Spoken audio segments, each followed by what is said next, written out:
Welcome back to School for Relationships. It has been a few months since I posted anything, so I'm very happy to be back. And I am back this time with a request from one of my viewers for strategies on how to overcome people-pleasing and be more authentic. So I'm going to say I went through a few rounds of filming this, so this is not the first take, because I really wanted to make this feel real and relatable, which it is for me.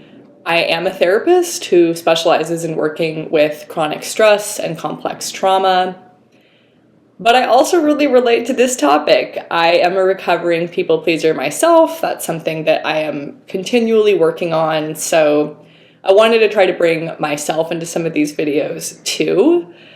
And we'll be doing a mini-series on this. So we'll have 5 short-ish videos every day of the week, Monday through Friday.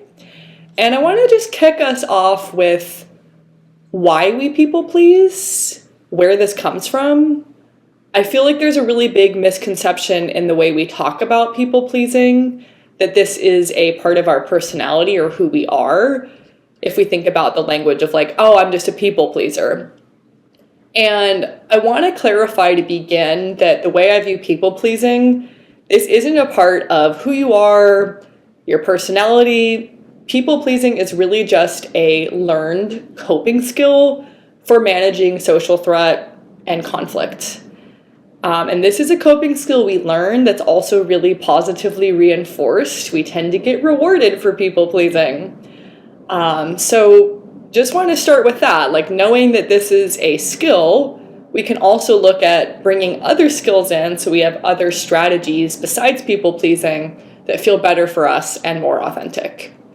So in terms of where people pleasing comes from, this like learned coping skill, y'all know we have fight, flight, freeze in terms of like nervous system states. When we're facing threat and our nervous system is activated, as a part of the freeze response, therapists studying complex trauma have added fawn to the list. Fawning is pretty much the same as people-pleasing. It is when we enter a please and appease submissive state to manage social threat and conflict.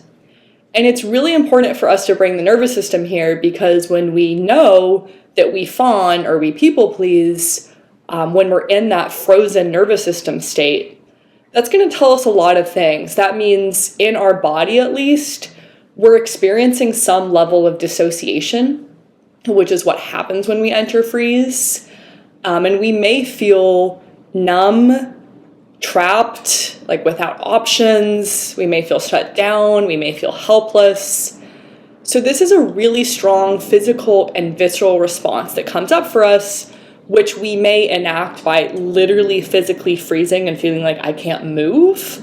Or sometimes we'll see a version of the freeze response where we go into this please and appease mode, but we're still just as dissociated and numb and shut down a lot of the times doing that. And recognizing that fawning or people-pleasing comes from the freeze state, this is called the dorsal vagal nervous system state. We enter this state, or it is triggered automatically and involuntarily. So we don't choose how our nervous system responds to different types of stress. Our nervous system was conditioned this way. We respond to the things we do and we find them threatening at certain levels, mildly to like severely threatening based on what our life has taught us for what we should be afraid of and how we should then manage this threat.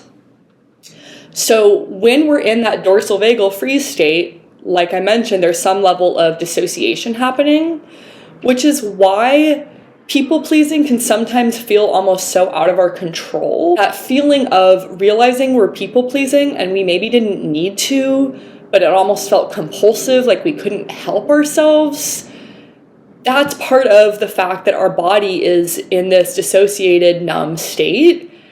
And a lot of the times when we're people-pleasing, we may realize that we're feeling more overwhelmed and anxious than what actually fits the current situation. Let's say, for example, we find ourselves people-pleasing in a group of friends, like friends we actually feel comfortable and safe around. but everyone's trying to pick an activity to do for an afternoon. And we notice as soon as we're asked for our preference, that people-pleasing mode might kick in, and we might realize after the fact, like, oh my gosh, like, I felt so anxious and tense during that whole conversation, and these are my friends. Like, what's going on with me? Why couldn't I just say what I actually wanted to do?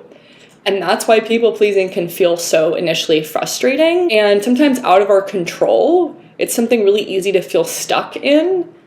And that's why understanding the involuntary nature of that freeze response is so important, because that's already helping us move away from judging ourselves for people-pleasing into hopefully some more understanding and self-compassion. The key here is that we didn't choose for social conflict or disagreement to feel as threatening in our bodies as it does. Our bodies and nervous systems were conditioned to respond this way. Understanding this, again, like my main goal and really bringing this up and emphasizing this point is to already start to release some of the self-judgment, guilt, and shame that comes up around people-pleasing. I have been there. I mean, I judged myself so much for feeling fake. Sometimes I realized I was even acting in ways that were manipulative towards others, trying to get others to feel a certain way. Even if it was to feel good, I was trying to manipulate them and their emotions. And so I would blame myself for this and feel so out of control. And I remember after the fact, as I was building up awareness of people-pleasing and how it showed up for me, it really felt like self-betrayal, like I had completely betrayed myself. So it was really helpful for me to understand this is basically like a physical response of my body that's kicking in. And even though I didn't choose that initial response, like no one's gonna choose to go into freeze mode, it feels literally awful.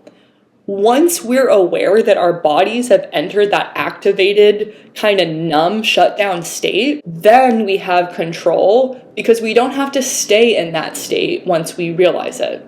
There are ways that we can work to recondition our nervous system and our stress response, essentially ways that we can build up our tolerance for conflict and learn how to feel more secure and grounded even in the face of conflict. What we really need here is just self-awareness, noticing as early as possible when we're people-pleasing or have an urge to do that. And that self-awareness is already going to start to open up a sense of choice and more options over how we want to respond to situations again. Right there, already, we're not reacting, we're responding. There's so much more choice and agency in that. That's what we'll be going into for the rest of this series. Strategies to give you back more of a sense of choice and control over your own reactions. So I'll look forward to having you back there and picking up tomorrow.